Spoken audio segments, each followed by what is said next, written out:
ជំរាបសួរដូចជាសួស្តីបងប្អូនទាំងអស់គ្នាស្វាគមន៍មកកាន់ Channel ណាប៊ីសម្រាប់រឿងថ្ងៃនេះមាននឹងមកសម្រាប់រឿងចិនថ្មីមួយរឿងដែលមានចំណងជើងថាក្រុមមេធាវីច្បាប់ហាត់ការហើយសម្រាប់សាច់រឿងរបស់យើងហ្នឹងគឺនិយាយអំពីមេធាវីច្បាប់នៅក្នុងក្រុមហ៊ុនដ៏ល្បីមួយគឺពួកគេបានដាក់ពាក្យដើម្បីហាត់ការអ្នកខ្លះក៏ដាក់ពាក្យដើម្បីធ្វើការតែម្ដងហើយនៅក្នុងអំឡុងពេលហ្នឹងគឺថាពួកគាត់ជួបឧបសគ្គជាច្រើនហើយក៏ធ្វើពួកគាត់បានស្គាល់គ្នាដោយសារតែពីដំបូងហ្នឹងពួកគាត់គ្រាន់តែជាគូប្រជែងជាមួយគ្នាទេប៉ុន្តែចង់ដឹងថាពួកគាត់អាចឆ្លងកាត់ឧបសគ្គទាំងអស់ហ្នឹងបានឬក៏អត់កុំភ្លេចទៅទស្សនាជាមួយនឹងអ្នកទាំងអស់គ្ន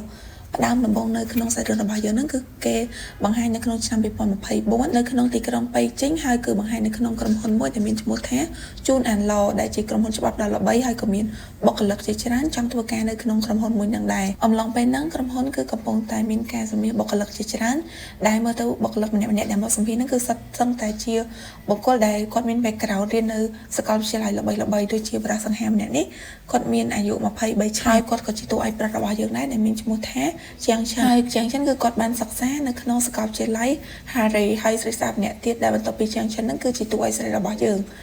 ងហើយគាត់មានឈ្មោះថា Ranger Thong ហើយតួស្រីរបស់យើងគឺគាត់មានអាយុច្រើនជាងតួប្រុស3ឆ្នាំអ្នកគ្នាគឺមានអាយុ26ឆ្នាំហើយបញ្ចប់ថ្នាក់ Master នៅក្នុងសាលាជីងប៉ៃហើយតួអង្គបន្តទៀតគឺមានច្រើនដែរប៉ុន្តែមានអត់ទាន់ប្រាប់ឈ្មោះគាត់ទេខ្លាចអ្នកទាំងគ្នាចាំអត់ទាន់អស់អញ្ចឹងហើយគ្រាន់តែដឹងថាពួកគាត់ម្នាក់ៗហ្នឹងគឺសិតសឹងតែមាន background មិនធម្មត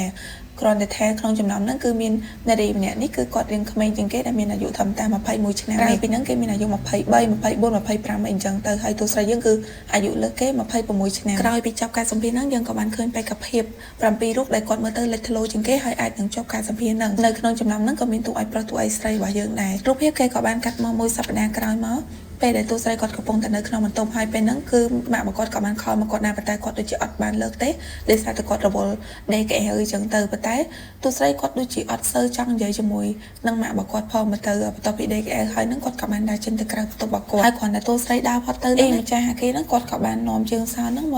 កបន្ទប់របស់តួស្រីហើយដឹងថាគាត់មានបំណងអីទេគឺថាគាត់បានឲ្យជើងសោហ្នឹងផ្លាស់ប្ដូរសោនៅក្នុងបន្ទប់ហ្នឹងទៅជើងសោគេថាអត់ចង់ធ្វើទេដោយសារតែខ្លាចខុសច្បាប់អីចឹងណាប៉ុន្តែអីនឹងគាត់បញ្ជាឲ្យធ្វើចឹងគាត់ក៏ចេះតែធ្វើតាមហ្នឹងទៅហើយមិនមែនតែបន្ទប់តួស្រីទេដែលមានបញ្ហាបីតែបន្ទប់ស្រាវយូហ្នឹងក៏គាត់មានបញ្ហាដែរដោយសារតែពេលហ្នឹងគាត់ខលជាមួយនឹងម៉ាក់គាត់សុកដើរមកដល់បន្ទប់ហ្នឹងក៏បន្ទប់គាត់ចូលបានដែរហើយអត់មានវិជ្ជាពាក្យហ្នឹងប្រហែលជានៅ apartment មួយគ្នាគ្រាន់តែពួកគាត់អត់ដឹងទេសំខាន់រឿងហ្នឹងគឺគេឆោឡោមក apartment ហ្មងចឹងគេក៏ទៅជុំគ្នានៅកន្លែងមួយដើម្បីធ្វើបាតកម្មអីចឹងទៅហើយពេលហ្នឹងគឺថានិយាយឈ្នះទេដោយសារតែខាងម្ចាស់អាគារហ្នឹងគេមានលិខិតចេញពីច្បាប់អីត្រឹមត្រូវអញ្ចឹងណាថាគេមានសិទ្ធិមានអីចឹងទៅហើយកំពុងតែនិយាយសុកហ្នឹងតួស្រីគាត់ក៏បានដើរមកហើយគាត់ក៏សុំមើលអាក្តារច្បាប់ហ្នឹងបន្ទាប់ពីមើលហើយហ្នឹងគាត់ក៏បានប្រាប់ឈ្មោះរបស់គាត់ថាគាត់រៀនខាងច្បាប់អញ្ចឹងគាត់ដោះស្រាយរឿងហ្នឹងដោយផ្ទាល់អីចឹងទៅអញ្ចឹងគេក៏ឲ្យគាត់ចូលហើយបើស្រាវយូវិញគឺឃើញរឿងហ្នឹងហើយគឺគាត់ក៏បាន live វីដេអូទុកជាផុសតាំងអីចឹងណាមួយក៏មានរឿងគួរឲ្យភ្ញាក់ផ្អើលដែរតែពេលតួស្រីគាត់ក៏បានចូលទៅក្នុងដើម្បីនិយាយជាមួយម្ចាស់អាគារតួស្រីគាត់ប្រកែកជាមួយនឹងម្ចាស់អាគារហ្នឹងក៏គេអត់ព្រមដោះស្រាយជាមួយគាត់ដែរគេចង់ឲ្យគាត់ធ្វើចេញភ្លាមៗអញ្ចឹងណាប៉ុន្តែតួស្រីគាត់ថាម្ចាស់អាគារហ្នឹងគឺគ្មានសិទ្ធិទេដោយសារតែគាត់មានកិច្ចសន្យានិយាយចុះនិយាយឡើងមើលទៅនៅតែប្រកែកគ្នាហ្នឹងតួប្រុសគេក៏លូកមាត់ចូលអញ្ចឹងណាថាឲ្យអ្នកមិញហ្នឹងកុំប្រកែកមួយតួស្រីអីឲ្យគាត់នឹងយល់ព្រមតាមសំណើរបស់គេនឹងទៅព្រោះអីបើសិនជាប្រកែកកាន់តែមានបញ្ហាធំហើយឲ្យអ្នកមិញហ្នឹងអនុញ្ញាតឲ្យអ្នកជួលអាគារឬក៏តួស្រីហ្នឹងនៅអាគារហ្នឹងមួយខែទៀតអញ្ចឹងណាដែលតម្រូវឲ្យតួស្រីបង់ប្រាក់តែមួយខែទៀតដើម្បីឲ្យតួស្រីហ្នឹងអាចរកកន្លែងថ្មីបែនហើយក៏ស្រួលរៀបចំរៀបអីអញ្ចឹងទៅវាអត់បន្តពេកណាឬសំណើមួយនឹងឲ្យតួស្រីគាត់ក៏យល់ព្រមតាមនឹងហើយតួប្រុសមុននឹងគាត់ចាក់ចឹងគាត់ក៏បានប្រាប់តួស្រីដែរថាគាត់នឹងជួបគ្នាជាមួយតួស្រីដោយសារតែពួកគាត់នឹងធ្វើការជាមួយគ្នានៅក្នុងក្រុមហ៊ុន Jun and នឹងដែរនេះមកតួស្រីយើងវិញពេលនេះគាត់បានមកដល់បន្ទប់របស់គាត់ហើយគាត់កំពុងតែគិតរឿងដែលគាត់ត្រូវនៅផ្ទះសំណាក់នៅមួយខែមើលទៅតួស្រីគឺគាត់មានកង្វល់ច្រើនខ្លាំងមែនទែនសម្បីតែពេលគេងអីហ្នឹងក៏គេងយល់សប្តិអត់ល្អដែរឃើញកាលពីគាត់នៅរៀនវិទ្យាល័យអីចឹងទៅមើលទៅដូចជាគាត់នឹងមានការភ័យខ្លាចខ្លាំងអីចឹងណាកាត់មកពេលព្រឹកឡើងពេលនេះគឺថាបុគ្គលិកដែលជាប់ក្នុងការ intern នៅក្នុងក្រុមហ៊ុនច្បាប់ Jun and ហ្នឹងគឺថាម្នាក់កំពុងតែមានយ៉ាងហើយចាប់ផ្ដើមចេញពីតួស្រីរបស់យើងគាត់អត់សូវជាមានបញ្ហាអីច្រើនទេដោយសារគាត់ជាមនុស្សដែលគោរពពេលវេលាច្បាស់លាស់អញ្ចឹងទៅចឹងគាត់ក៏បានទៅធ្វើការដោយមិនបញ្ញាបញ្ញាប្រហែលទេទៅធ្វើការតាមសម្រួលអញ្ចឹងទៅបន្ទាប់មកគឺតួឯកប្រុសរបស់យើងគឺគាត់ទៅធ្វើការដូចគ្នាគ្រាន់តែរៀងឡែតជាងតួស្រីប៉ុន្តែអត់ឡែតក្នុងការចូលនៅក្នុងក្រុមហ៊ុននឹងទេដោយសារតែម៉ោងគេចូលដូចជាម៉ោង9អីចឹងទៅហើយគាត់ធ្វើដំណើរដោយជិះកង់អីចឹងណាហើយបុគ្គលិកបន្តទៀតគឺស្រាវយូហ ហើយសាយូគឺរឿងរ៉ាវក្រៅតែគេអ្នកគ្នាសាតែគេក្រោកមកហ្នឹងគឺថាម៉ោង 8:34 នាទីហើយសំខាន់ប៉ាម៉ាក់គេឲ្យខំឆាត់មកដាស់ទៀតណាតែគេហ្នឹងកាត់រក admin តើគេឡែតឡោតអីចឹងទៅសូម្បីទៅ admin អីទៅរៀនគឺថាលេះច្រើនណាស់ស្ទើរប្រាប់គ្រូថាស្ទះផ្លូវតាមផ្ទះចិត្តសាលាទេ admin នឹកឃើញហើយគឺអត់បន្ទោសគាត់ទេសារចរិតដោយ admin ហ្នឹងហើយអ្នកបន្តមួយទៀតហ្នឹងគឺថាយ៉ាន់ហ្វៃមើលទៅគាត់ដូចជាកូនអ្នកមានអីចឹងប៉ុន្តែដឹងមិនទេបានជាគាត់នៅតែធ្វើការនៅក្នុងក្រុមហ៊ុនច្បាប់ហ្នឹងប្រហែលជាចិត្តគាត់ស្រឡាញ់សំខាន់គឺសិតតបាក់ឡានមកធ្វើការទីណងគ្នាមើលទៅចេញមកគឺលក្ខណៈថាគេហាយយកហ្មងហើយនៅពេលដែលជិះតាមផ្លូវហ្នឹងគឺថាមានបដិវៈហេតុតិចតួចដែលធ្វើឲ្យស្ទះផ្លូវខ្លាំងមែនទែនដល់ពេលចឹងទៅយ៉ាន់ហ្វៃគាត់ក៏បានចុះមកមើលហើយពេលចុះមកមើលហ្នឹងក៏ឃើញឡានមួយដែលកំពុងតែមានស្ត្រីចង់សម្រាលកូននៅក្នុងឡានហ្នឹងចឹងហើយក៏មានបារម្ភម្នាក់ទៀតចេញពីក្នុងឡានហើយគាត់ស្មានតែបារម្ភម្នាក់ហ្នឹងជាប្តីរបស់នារីម្នាក់ហ្នឹងតែតាមពិតទៅគឺគ្រាន់តែជាអ្នកជិះឡានតាក់ស៊ីជាមួយគ្នាទេអញ្ចឹងបារម្ភម្នាក់ហ្នឹងគាត់ក៏ជាអ្នកធ្វើការនៅក្នុងក្រុមហ៊ុនច្បាប់ដែរប៉ុន្តែពួកគាត់អត់ស្គាល់គ្នាទេដែលគាត់មានឈ្មោះថាចៅនាងហើយជើងនេះគឺគេបានខ្វល់ពីម្នាក់ស្រីនៅក្នុងឡានហ្នឹងទេដោយសារតែគេប្រញាប់ទៅធ្វើការឲ្យតន់ព្រោះអីថ្ងៃដំបូងផងដល់ពេលចឹងក៏រៀងមានបញ្ហាជាមួយយ៉ាន់ហ្វៃដែរសារតែយ៉ាន់ហ្វៃមើលទៅបារម្ភម្នាក់ហ្នឹងជាមនុស្សអត់ចិត្តអត់អីចឹងទៅតែទោះបីជាយ៉ាន់ហ្វៃព្យាយាមស្ដីឲ្យជើងនេះមិនក៏ដោយក៏ជើងនេះហ្នឹងគេអត់បានខ្វល់ដែរដោយសារតែមិនមែនជារឿងរបស់គេហើយអ្នកដែលខ្វល់ហ្នឹងគឺថាយ៉ាន់ហ្វៃបើយើងគាត់អត់អាចបាក់ភ្នែកមើលរឿងចឹងបានទេចឹងគាត់ជូនស្ត្រីមានផ្ទៃពោះហ្នឹងទៅមន្ទីរពេទ្យអញ្ចឹងទៅហើយក៏មានការសម្រួលដំណើរផ្សេងដែរកាត់មកខាងក្រុមហ៊ុនយើងវិញពេលនេះអ្នកដែលបណ្ដោះក្រុមហ៊ុនហ្នឹងគឺមានចំនួន6នាក់ហើយអ្នកចាត់ការក្រុមហ៊ុនហ្នឹងគេក៏បានមកណែនាំឲ្យពួកគាត់បានស្គាល់ពីកន្លែងនៅក្នុងក្រុមហ៊ុនហ្នឹងហើយក៏និយាយពីប្រវត្តិរបស់ក្រុមហ៊ុនក៏ដូចជាពានដែលក្រុមហ៊ុនធ្លាប់ទទួលបានអញ្ចឹងទៅហើយមើលទៅពានហ្នឹងគឺច្រើនខ្លាំងមែនទែនដោយសារតែជាក្រុមហ៊ុនដែលជាប់ចំណាត់ថ្នាក់លេខ2ហើយក៏មានរយៈកាល30ឆ្នាំដែរអញ្ចឹងពានក៏មិនតិចតែអ្នកគ្នាហើយបើសង្កេតមើលទៅក្នុងក្រុមហ៊ុនវិញគឺថាបុគ្គលិកម្នាក់មកមានខ្លាំងមែនទែនហើយមានដឹងថាក្រុមហ៊ុននឹងធំមកទៀតអ្នកគ្នាគេមាន office ម្នាក់ម៉ែរបៀបម៉ែ department ហើយមានកន្លែងសម្រាប់អ្នក intern ថ្មីនឹងទៀតទៅ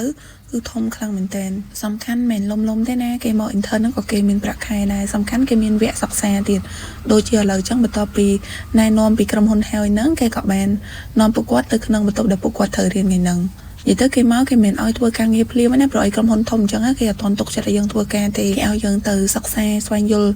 សិនតែយើងមានសមត្ថភាពធ្វើការនៅក្នុងក្រុមហ៊ុនគេអត់ហើយយើងទុកឲ្យបុគ្គលិកតាម7នាក់ហ្នឹងអង្គុយចាំចឹងទៅយើងមកមើលរបៀបអ្នកគ្រប់គ្រងនៅក្នុងក្រុមហ៊ុននឹងគេធ្វើការចាគ្រាន់តែចេញមកភ្លាមមិនមែនលេខាគេរាយរាប់ពីការងារដែលត្រូវធ្វើថ្ងៃហ្នឹងអីចឹងទៅគេរាយរាប់ពីការងារដែលត្រូវធ្វើថ្ងៃហ្នឹងក៏ដូចជារបាយការណ៍ផ្សេងហើយគេមានឈប់និយាយណាអ្នកគ្នាគឺថាដើរបដាហ្នឹងស្ដាប់បដាអីចឹងទៅហើយគាត់គឺមានឈ្មោះថាឈុងស៊ីនហើយលោកឈុងស៊ីនហ្នឹងគឺជាស្ថាបនិកក្រុមហ៊ុនហ្នឹងដែលមានអាយុ50ឆ្នាំអីចឹងទៅហើយគ្រាន់តែចូលមកដល់ភ្លាមហ្នឹងមិនមែនចែគេចាប់ផ្ដើមឲ្យបុគ្គលិកម្នាក់ហ្នឹងណែនាំខ្លួនហើយស្រីនាងយើងឃើញថាក្មេងហ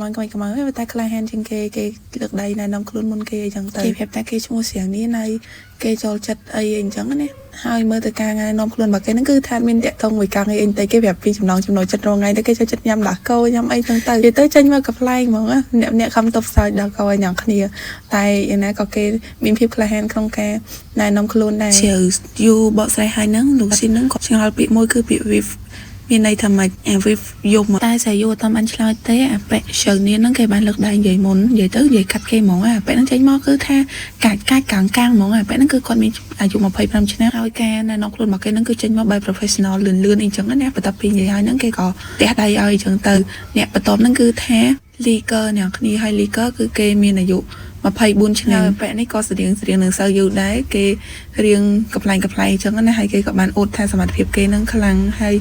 យគេអាចធ្វើជាអ្នកដឹកនាំបានអីណានៃហើយគេក៏ធ្លាប់ចូលរួមស្រាវជ្រាវនៅសាកលវិទ្យាល័យច្រើនដែរពេលដែលគេរៀនហ្នឹងហើយមើលទៅដោយសារតែ leaker ហ្នឹងនិយាយច្រើនពេកហ្នឹងគាត់ឈ្មោះគាត់ទេគាត់បានបញ្ឈប់ពីបន្តមកក៏ដល់វគ្គតែទូប្រុសគាត់នឹងណែនាំខ្លួនតែបន្តែមុននឹងណែនាំខ្លួនហ្នឹងលេខារបស់លោកស៊ីនហ្នឹងគេក៏បានមកស្ដាប់ប្រាប់រឿងមួយយ៉ាងប្រហែលជាទាក់ទងនឹងបញ្ហារបស់ទូស្រីជាមួយនឹងម្ចាស់គេហើយប៉ុន្ត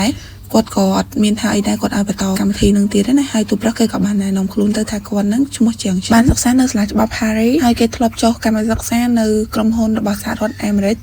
Sinsport និយាយទៅ background គេក៏គួរឲ្យចាប់អារម្មណ៍ដែរអ្នកនិយាយហើយនឹងម្នាក់ឡើងវ៉ាវហ្មងសម្រាប់តែទូស្រីនឹងក៏រៀងភ្ញាក់ផ្អើលដែរសំខាន់គេឆ្លៀតដៀងមើលទូស្រីហើយក៏និយាយថាតាមរយៈកម្មវិធីហ្នឹងគេសង្ឃឹមថាគេអាចនឹងរកឃើញគូប្រជែងដែលមានសមត្ថភាពខ្ពស់មិត្តភក្តិពិតអីចឹងទៅ admin អត់ដឹងថារកឃើញមិត្តភក្តិពិតឬក៏ស្នេហាពិតទេគ្រាន់តែដឹងថាពេលគេនិយាយចប់ហ្នឹងយ៉ាន់ហ្វៃហ្នឹងគាត់ក៏បានរត់មកដល់ហើយគ្រាន់តែមកដល់ភ្លាមហ្នឹងគឺថាគេមានអំណាចហ្មងដោយសារតែលោកស៊ីនហ្នឹងគេបានដឹងហើយថាយ៉ាន់ហ្វៃហ្នឹងគេមានបញ្ហាតាមផ្លូវហើយបុកប្ររបស់យ៉ាន់ហ្វៃហ្នឹងគឺបានខលមកប្រាប់គាត់រួចរាល់ហើយនិយាយទៅគេមានខ្សែរយៈខ្សែពោះដែរហ្នឹងអ្នកគ្នាព្រោះអី គ្រាន់តែមកភ្លាមគឺគាត់ស្គាល់ហ្មងហើយគ្រាន់តែមកភ្លាមហ្នឹងបានឃើញជ្រើនាងនឹងអញ្ចឹងគេក៏រៀងឌឺដងតិចដែរនិយាយទៅពាក្យហ្នឹងចេញមកអត់ត្រូវគ្នាហ្មងហើយអ្នកបន្ទាប់ហ្នឹងគឺថា Ranger ថងរបស់យើងគេបានបញ្ចប់ការសិក្សានៅសាកលវិទ្យាល័យជីងប៉ៃហើយតែប៉ុណ្្នឹងឯណាគឺថាអង្គុយហ្មងនិយាយទៅការណែនាំរបស់គាត់គឺខ្លីៗម៉ាត់ម្នាក់គឺថាឡើងយកមកអ្នកគ្នាព្រោះអីវាផ្លូវការប៉ុន្តែវាខ្លីពេកអីចឹងហើយនឹងមិនទេគេមិនទាន់ណែនាំខ្លួនអត់ផងរូបភាពរបស់យើងគឺថាគេកាត់មកពេលដែលបញ្ចប់កម្មវិធីវគ្គ1ហ្នឹងគឺថាពេលលីកើហើយទៅស៊ីនយូយ៉ាងហ្នឹងគឺថាមិនសមមើលបន្ទុកគេអ្នកគ្នាហើយបែបវិញតាយ៉ាងហ្នឹងគឺថាដូចសាហាវគេមានប្រាប់ណាគេបាននិយាយថាពាក្យហ្នឹងគឺថានៅលេខរៀងចុងក្រោយគេហើយពាក្យហ្នឹងឡើងជាងចំណែកទូប្រុសវិញគេថាបានមកជួបលោកហើយគេក៏ចង់សុំញ៉ាំអាហារជាមួយលោកស៊ីនតែមើលទៅលោកស៊ីនរបស់យើងគឺថាមិនមែនជាអ្នកដែរស្រួលជួបពាក្យនេះវិញគឺថាចាំតាវិភាគគេទេថាគេហ្នឹងមានខ្សែអីជាមួយលោកស៊ីនអីចឹងទៅតាមទូប្រុសគាត់គ្មានខ្សែទេគ្រាន់តែគេរាក់ទាក់បែបធម្មតាណាហើយទូស្រីគេក៏បានឃើញការនិយាយរបស់លោកស៊ីនហើយនឹងទូប្រុសដែរហើយឃើញគេអញ្ចឹងគឺថាអត់ខ្វល់ពីគេមិនបានទេគឺថាឆាយខ្លាចគេខ្លាំងជាងខ្លួនដឹងតែពងឆាយហ្នឹងគឺថាទូប្រុសគេដើរមកបញ្ញាតែម្ដងចេះហើយដោយសារតែទូប្រុសមកបញ្ញាចឹងហើយចឹងគាត់ក៏បានអូនដៃទូប្រុសហ្នឹងទៅក្នុងបន្ទប់ដើម្បីប្រាប់ទូប្រុសថាឲ្យរក្សាបញ្ហាដែលគាត់កាត់ឡើងថ្មីហ្នឹងឲ្យគាត់ហើយទូប្រុសគេក៏និយាយទៅថាគាត់មិនសន្យាទេថាគាត់នឹងរក្សាពាក្យសម្ងាត់ហើយទូប្រុសគាត់ថាគាត់មិនរក្សាការសម្ងាត់ទេប៉ុន្តែទូស្រីក៏មានលក្ខខណ្ឌមកដោះដូរជាងទៅថាបើទូប្រុសមិនរក្សាការសម្ងាត់ឲ្យគាត់ចឹងការសម្ងាត់របស់ទូប្រុសក៏គាត់បង្ហាញដូចគ្នាហើយអត់មានដឹងថាការសម្ងាត់ទូប្រុសហ្នឹងវាពាក់ព័ន្ធនេះទេសារតែគេបង្ហាញពីក្រុមហ៊ុនមួយណានេះដោយសារតែពេលណែនាំខ្លួនហ្នឹងគឺថាគេអត់បានណែនាំឲ្យយើងអស់ចឹងអត់មានមកប្រាប់បន្ថែមទៀតគឺថាអាចារ្យមុខស្លូតអញខ្ញុំសាក់រៀងខ្លីពីអាពកកាជូនហ្នឹងគឺអត់មានផ្លិចឈ្មោះគាត់ហើយឈ្មោះគាត់ក៏រឿងបែអានអញ្ចឹងអត់មានសំហៅគាត់ថាអាចារ្យមុខស្លូតណាក្រៅពីហ្នឹងគឺអត់មានស្គាល់ឈ្មោះគាត់ទាំងអស់ផ្លិចតែអាចារ្យមួយនឹងទេអ្នកគ្នាអញ្ចឹងយូរទៅអ្នកគ្នារឿងចំណាំគាត់ផងហើយពេលហ្នឹងយ៉ាន់វ៉ៃគេបានដើរចែកឯកសារឲ្យក្រុមរបស់គេនឹងហើយដល់ពេលដែលមកដល់ឈើនេះគេក៏បកស្រាយ clear រឿងជាមួយនឹងយ៉ាន់វ៉ៃគេថារឿងព្រឹកមិញហ្នឹងគឺចង់ឲ្យវាបញ្ចប់អញ្ចឹងណាមូលហេតុដែលគាត់អត់ជួយហ្នឹងដោយសារតែគាត់ខ្លាចការជួយរបស់គាត់ទៅកាន់អ្នកដទៃហ្នឹងធ្វើវាប៉ះពាល់ដល់អាជីពរបស់គាត់អញ្ចឹងយ៉ាន់វ៉ៃលើតែអញ្ចឹងគឺថាគាត់អត់មកអីទេអ្នកគ្នាកាំងនឹងចម្លើយរបស់គេហ្មងថាជួយអ្នកដទៃប៉ះពាល់ដល់ខ្លួនឯងអញ្ចឹងទៅតែមិនចាំបកស្រាយអីច្រើនទេព្រោះពេលដែលកំពុងតែនិយាយសក់ហ្នឹងណាពាក់ជំនួយការហ្នឹងគឺគាត់បានមកហៅក្រុមហាត់ការហ្នឹងទៅប្រជុំទៀតហើយអ្នកគ្នាហើយលើកនេះប្រហែលជាគេដាក់ការងារអីឲ្យធ្វើអីតែកំពុងតែចែកគ្នាហ្នឹងជំនួយការគាត់ក៏បានមកប្រាប់ថាឥឡូវហ្នឹងគឺដល់ម៉ោងសម្រាប់ថ្ងៃត្រង់ហើយគ្រប់គ្នាអាចទៅញ៉ាំអាហារថ្ងៃត្រង់បានហើយម្នាក់គាត់ទៅលើចឹងគឺថាគេទៅអស់ហើយនៅសល់តែទូស្រីបើស្រីយូវិញពេលដែលញ៉ាំហើយហ្នឹងគាត់ក៏បានទិញអាហារសម្រន់ខ្លះឲ្យទូស្រីដែរទូស្រីគេអត់ចង់ជពាក់ណាគេទេគេចង់បានលុយឲ្យភ្លាមប៉ុន្តែស្រីយូគេអត់ព្រមទេដល់ពេលចឹងទៅគេក៏បានប្រាប់ថាបើចង់ឲ្យគេអាចទិញកាហ្វេឲ្យគេលើក្រោយក៏បានដែរប៉ុន្តែទូស្រីគេមិនចឹងទេអ្នកគ្នាគឺគេត្រូវគេសងភ្លាមចាអញ្ចឹងគេក៏បានផ្ញើទៅស្រីយូតែម្ដងបើទូប្រុសវិញគ្រាន់តែមកដល់ភ្លាមហ្នឹងគឺថាគេមានមុខមានមាត់ណាដោយសារតែពេលហ្នឹងលោកសងគេបានហៅទូប្រុសទៅជួបហើយម្នាក់ថាអូទូប្រុសលយម៉ែបានលោកសងហៅទៅជួបទៀតពេលចូលទៅដល់ហ្នឹងទូប្រុសគេខំណែនាំខ្លួនអីចឹងស្មានតែលោកសងតែងតាំងគេជាប្រធានក្រុងអីចឹងណាតាមពិតទៅកូពីกระดาษទេអ្នកគ្នាហើយទូប្រុសពេលហ្នឹងប្រហែលជាគេអត់ទាន់ចេះកូពីกระดาษអស់អ្នកគ្នាអញ្ចឹងគេក៏ឆែកមើលទូរស័ព្ទដែរប៉ុន្តែចៃដន្យទូស្រីគេក៏បានមកដល់អញ្ចឹងទូស្រីគេក៏ប្រហែលជាដឹងចំណុចខ្សោយរបស់ទូប្រុសថាទូប្រុសហ្នឹងអត់ចេះកូពីกระดาษប៉ុន្តែទូប្រុសគេថាគេមិនអត់ចេះទេគេធ្លាប់តែប្រើ version ចាស់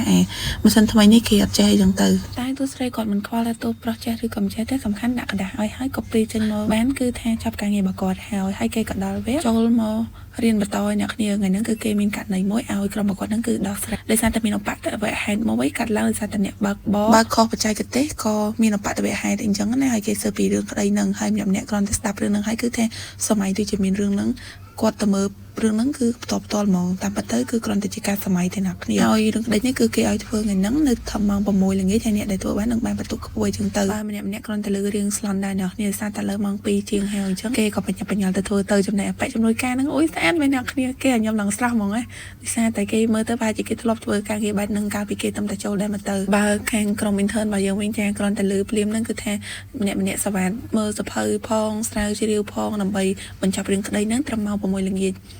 បើអាចមកស្លូតនេះគឺថាគេប្រកាសអានសភៅគេបោកសភៅច្បាប់អានភ្លាមតែបើទូប្រុសវិញគឺថាមិនដឹងកំណត់មកពីណាទេចាគឺថាមកដល់កុំព្យូទ័រភ្លាមគឺចាប់ផ្ដើមវិភាគធ្វើរបាយការណ៍យកតែម្ដងហើយអ្នកផ្សេងទៀតគឺគេកំពុងតែស្រាវជ្រាវតាមបែបផែនខ្លួនឯងម្នាក់អីចឹងទៅហើយយើងក៏ដឹងថាពួកគាត់នឹង submit ការងាររបស់ពួកគាត់នឹងបានទាន់ពេលឬក៏អត់ទេដោយសារតែឥឡូវហ្នឹងសាច់រឿងរបស់យើងគឺបានស្លេះទៅពីភាគមុនហ្នឹងយើងបានដឹងឲ្យថាក្រុមមេធាវីហេតុការណ៍យើងទាំង7នាក់ហ្នឹងគឺគាត់កំពុងតែ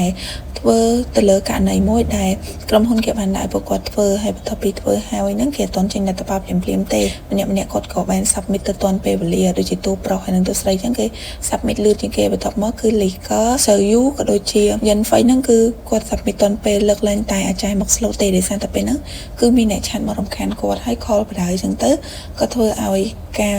ធ្វើរបស់គាត់នឹងមានការរអាក់រអួលតែចុងក្រោយគាត់នៅតែអាចផ្ញើបាននៅម៉ោង 5:59 នាទីនិយាយទៅគឺថាគាត់តែមិនទីទេគឺយឺតតែម្ដងហើយយើងអត់ដឹងថាលទ្ធផលបែបណាទេឥឡូវគេចេញទៅផ្ទះសម្រាប់រៀងខ្លួនរូបភាពគេកាត់មកថ្ងៃស្អែកតែម្ដងគាត់តែម្នាក់ចូលមកដល់កន្លែងធ្វើការភ្លាមគេបញ្ញាបើក mail មើលហ្នឹងក៏ឃើញបន្ទុកដែលគេ send មកឲ្យវិញហ្នឹងគឺថាទូស្រីទទួលបាន30បន្ទុកជាមួយនឹងទូប្រុសក៏30បន្ទុកដូចគ្នាហើយសេលយូឃើញស្ងាត់ចឹងណាប៉ុន្តែបន្ទុកគេក៏រៀងច្រើនដែរគឺបាន20បន្ទុកបន្ទាប់មកគឺ legal គេទទួលបាន10បន្ទុកតិចជាងគេក្រៅពីហ្នឹងគឺអត់ទទួលបានបន្ទុកទេតែ0ទាំងអស់ហើយយើងអត់ដឹងថាមូលហេតុបែបណាណាឥឡូវហ្នឹងគឺថាដល់ពេលដែលពួកគាត់ចូលទៅរៀនបន្តទៀតហើយពេលដែលចូលទៅដល់ហ្នឹងលោកសុងគាត់ក៏បានចូលរួមអបអរសាទរទៅអ្នកដែលទទួលបានបន្ទុកល្អអញ្ចឹងណាហើយគាត់ក៏សួរទូប្រុសទៅថាទូប្រុសគាត់ថាខ្លួនឯងធ្វើបានល្អជាងទូស្រីឬក៏ទូស្រីធ្វើបានល្អជាងទូប្រុសគេក៏និយាយទៅគេថាខ្លួនឯងនឹងធ្វើបានល្អជាងទូស្រីដោយសារតែគេមានហេតុផលនិងអំណះអំណាងច្បាស់លាស់ហើយគេជ្រើសរើសភាគីណាដែលមើលទៅក្នុងលទ្ធភាពប្តឹងជាងវាថាគេមានលុយក្នុងការជួលមេធាវីជាងអញ្ចឹងណាអញ្ចឹងគេនឹងជ្រើសរើសកូនក្តីម្នាក់នឹងចំណែកទូស្រីគឺអត់ទេគាត់មើលទៅតាមហេតុផលជាក់ស្ដែងអញ្ចឹងម្នាក់គឺថាគិតថាខ្លួនឯងនឹងធ្វើឲ្យល្អរៀងខ្លួនហើយចំណុចហ្នឹងគឺថាទូស្រីជាអ្នកទទួលបានលទ្ធផលល្អជាងដោយសារតែលោកសុងជាអ្នកប្រាប់មកវិញណាបន្ទាប់មកទៀតហ្នឹងគាត់ក៏រកទៅបរិញ្ញាបត្របន្តហ្នឹងប៉ុន្តែជើងញៀនគេអត់តន់ឲ្យទៅទេគេសុំសួរស្នេហ៍ដូចបានការធ្វើរបស់គាត់ហ្នឹងអត់ទទួលបានបន្ទុកដោយសារគាត់គិតថាខ្លួនឯងធ្វើបានល្អណាលោកសុងគាត់អត់មែនប្រាប់អីច្បាស់លាស់ទេគាត់គ្រាន់តែញ៉ាំហើយគាត់ក៏សួរទៅយិនហ្វៃថាមានអីចង់បន្ថែមអត់យិនហ្វៃគេក៏ប្រាប់ចំណុចខ្វះខាតឬក៏ចំណុចដែលគេគិតថាខ្លួនឯងខុសហ្នឹងទៅនិយាយទៅគឺគេដឹងថាខ្លួនឯងខុសតែជើងញៀនហ្នឹងទេដែលគេអត់អស់ចិត្តរឿងបន្ទុករបស់ខ្លួនឯងដល់ពេលចឹងសូយូគេក៏លូកមាត់សុំឆ្លើយរឿងហ្នឹងដោយសារតែភាគច្រើនគេធ្វើច្បាប់គេផ្ដោតទៅលើផុសតាំងខាងច្បាប់ហើយនឹងរបៀបមនុស្សធម៌អីចឹងណាប៉ុន្តែពួកគាត់ភាគច្រើនគឺផ្ដោតទៅលើតែ client ទេគឺ Mr. Lee ហើយនឹងអ្នកបើកបរអីចឹងទៅនិយាយទៅជ្រើសរើសភ្ញៀវជាមុនអត់ជ្រើសរើសផ្ដោតលើផុសតាំងទេបន្ទាប់ពីនិយាយចប់មក Mr. Song គាត់ក៏រៀងទៅសើសូយូដែរហើយក៏សួរទៅថាគាត់បានឃើញ channel YouTube របស់សូយូហើយដែលធ្វើអំពីច្បាប់ហ្នឹងល្អអីចឹងទៅអាចឲ្យមក slot គាត់ក៏បាន check មើលទៅឃើញហើយក៏ទៅសើសូយូអញ្ចឹងណាស្ងាត់តែ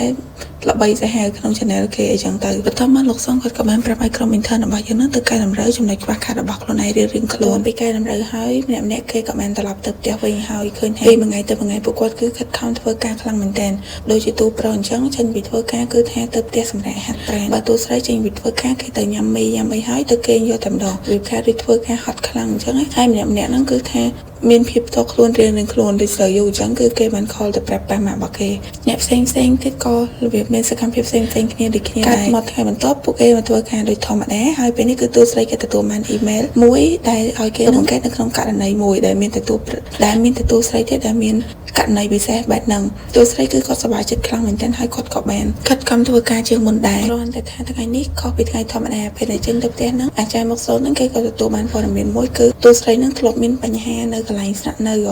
ការពីដើមភាគអស់អ្នកគ្នាចំណែកទូស្រីគេអត់ទាន់ដឹងរឿងទេគេបានមកផ្ទះសម្រាប់ធម្មតាតែពេលដែលកំពុងតែគេហ្នឹងទូរស័ព្ទរបស់គេហ្នឹងក៏លោតសារច្រើនដល់ពេលអញ្ចឹងក៏ធ្វើឲ្យគាត់នឹងភ្ញាក់ពីគេងដែរបន្ទាប់ពីភ្ញាក់ពីគេងហើយគាត់ក៏បានមើលទូរស័ព្ទទៅឃើញព័ត៌មានបែបហ្នឹងគាត់អត់សប្បាយចិត្តទេដោយសារតែដឹងអីថានឹងមានរឿងហ្នឹងប៉ះពាល់ដល់កន្លែងធ្វើការរបស់គាត់បាទសេយូវិញបន្ទាប់ពីដឹងរឿងហ្នឹងគេអត់សប្បាយចិត្តទេព្រោះអីគេគិតថាដោយសារតែគេបានបោះវីដេអូរបស់ទូស្រីហ្នឹងទៅធ្វើឲ្យទូស្រីមានបញ្ហាបែបហ្នឹងអញ្ចឹងនៅក្នុងចិត្តរបស់គេហ្នឹងគឺថាបបាក់ចិត្តខ្លាំងមែនទែនទោះបីជាទូប្រុសខំលង លោកបានណាក៏សើយូអត់សប្បាយចិត្តដែរព្រោះគាត់ពិតជាអត់មានបំណងធ្វើឲ្យនឹងគេពិបាកដោយសារគាត់ទេហើយសើយូគេព្យាយាមរងចាំទូស្រីមកមានតែតែខ្លាចទូស្រីអត់មកដោយសាររត់ដល់ទូស្រីគេមកលឿនខ្លាំងមែនទែនតែថ្ងៃហ្នឹងគេរៀងមកលេតែទូស្រីមកដល់ហ្នឹងតែបន្តិចក្រោយមកទូស្រីគេក៏បានមកដល់ដល់ពេលចឹងទៅសើយូគេក៏បានរត់ទៅសុំទោសទូស្រីយ៉ាងលឿនមកទូស្រីគេថាអត់អីទេរឿងហ្នឹងជារឿងរបស់គាត់ជាអ្នកដោះស្រាយខ្លួនឯងសាច់រឿងបន្ទាប់គឺដល់ពេលដែលពួកគាត់ចូលរៀនទៀតហើយលើកនេះគឺមានករណីថ្មីដែលលោកសុកបានពួកគាត់ដោះស្រាយគឺទាក់ទងជាមួយក្រុមហ៊ុនចិនមួយគឺខាង design អញ្ចឹងណាគេចង់មករួមក្រុមហ៊ុនពីរឲ្យនៅក្រោម client តែមួយទូប្រុសគ្រាន់តែលើរឿងនឹងភ្លាមគេស្គាល់ហ្មងថាជាក្រុមហ៊ុនខើយមែនលោកសុងក៏ឆ្លើយទៅថាហ្នឹងហើយគឺដែលគាត់ទទួលហ្នឹងគឺបានពីខាងខើយហ្នឹងឯងហើយសារនេះដោយសារតែក្រុមហ៊ុនធំអញ្ចឹងគេក៏ត្រូវការភាសាអង់គ្លេសខ្លាំងដែរដល់ពេលគាត់អនុញ្ញាតឲ្យអាចចាប់ជាក្រុមបានណាតែយូរមិនរងគេចង់ចាប់ជាមួយនឹងទូប្រុសប៉ុន្តែជំនួយការគាត់ក៏បានចាប់ឲ្យទៅគឺទូប្រុសជាមួយនឹងលីកើជើនានជាមួយនឹងយ៉ាន់ហ្វៃហើយចំណាប់3អ្នកស្រីដែលនៅសល់គឺជាក្រុមជាមួយគ្នាបន្ទាប់ពីទទួលបានក្រុមរៀនខ្លួនហើយពួកគាត់ក៏ចេញទៅធ្វើការអំឡុងពេលធ្វើការនឹងក្រុមទូស្រីក៏រៀនបានតិចណាស់ដោយសារគាត់រៀងអត់សូវបកខាអង់គ្លេសដល់ពេលចឹងសំបីតែពាក្យបាក់ឬក៏ពាក្យកាំលើផ្សេងហ្នឹងគឺត្រូវគេឲ្យទូស្រីប្រាប់ច្រើនអីចឹងណាចឹងគឺពួកគាត់ត្រូវចំណាយពេលបន្ទាប់មកទូស្រីគេក៏បានចែកក៏ដូចជាស្រាវជ្រាវឲ្យក្រុមរបស់គាត់ហ្នឹងធ្វើរៀងខ្លួនដើម្បីឲ្យខាងងារហ្នឹងឆាប់ហើយអញ្ចឹងណាហើយក៏ទទួលបានលទ្ធផលល្អដែរចំណែកក្រុមទូប្រុសវិញគឺថាទូប្រុសដែរសារគេរើសចំលីកើនឹងកំពូលខូចឯណាពេលខ្លះគេលួចខ្ជិលលួចអីអញ្ចឹងណាដល់ពេលឃើញទូប្រុសធ្វើការហ្នឹងគេខំធ្វើការដែរហើយបន្ទាប់មកគេក៏បានចេញទៅក្រៅទៅពេលចេញទៅក្រៅហ្នឹងជាស្ដាយហ្នឹងក៏ជួបជាមួយនឹងលោកជំនួយការហើយក៏សួរដែរថាឥឡូវហ្នឹងក្រុមរបស់លីកើកំពុងធ្វើអីគេកំពុងតែធ្វើការស៊ើបអង្កេតទៅលើរឿងដែលពួកគាត់កំពុងតែធ្វើជាក្រុមហ្នឹងជំនួយការគាត់ក៏ថាល្អអីចឹងលីកើហ្នឹងគេក៏ទៅសួរទៀតសំខាន់សិតតែអោបស្មាអបជំនួយការហ្នឹងទៀតគេនឹងលួចតែខ្ញុំមកហួសចិត្តនឹងលីកើហ្នឹងចាស់ហើយតែចរិតអត់តន់ទុំទេហើយគេក៏សួរថាតើបន្ទុកដែលគេធ្វើជាក្រុមហ្នឹងមិនដែរលោកជំនួយការហ្នឹងគាត់ក៏ប្រាប់ទៅថាអ្នកដែលធ្វើបានល្អបានបន្ទុកខ្ពស់ហើយអ្នកដែលធ្វើបានមិនសូវល្អនៅក្នុងក្រុមគឺបានបន្ទុកទៀតពេលចឹងលីកើគេឡើងហួសចិត្តហ្មងព្រោះអីគេស្មានតែយកបន្ទុកជាធីមតែល្អទាំងអស់គ្នាដោយសារតែឃើញទូប្រុសប្រកែកគាត់ថាគេអាចនឹងបន្ទុកបានបន្ទុកល្អដែរតែចុងក្រោយមានណែតែមានដឹងថាលោកជំនួយការគាត់និយាយលេងជាមួយលីកើឬក៏មិនទេរូបភាពគេកាត់មកអាច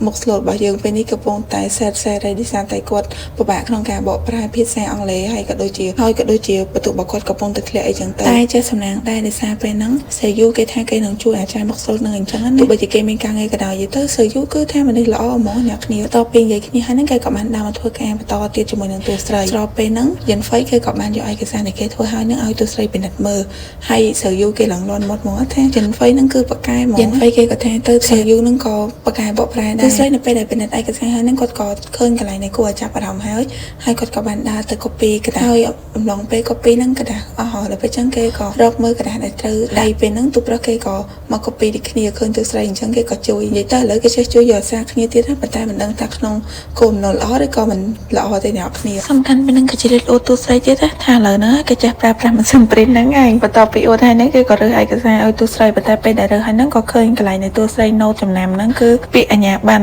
ដូចដែលគាត់កំពុងតែខត់ចំណាំដូចគ្នាដល់ពេលចឹងពាក្យហ្នឹងគេក៏សម្លឹងមកគ្ន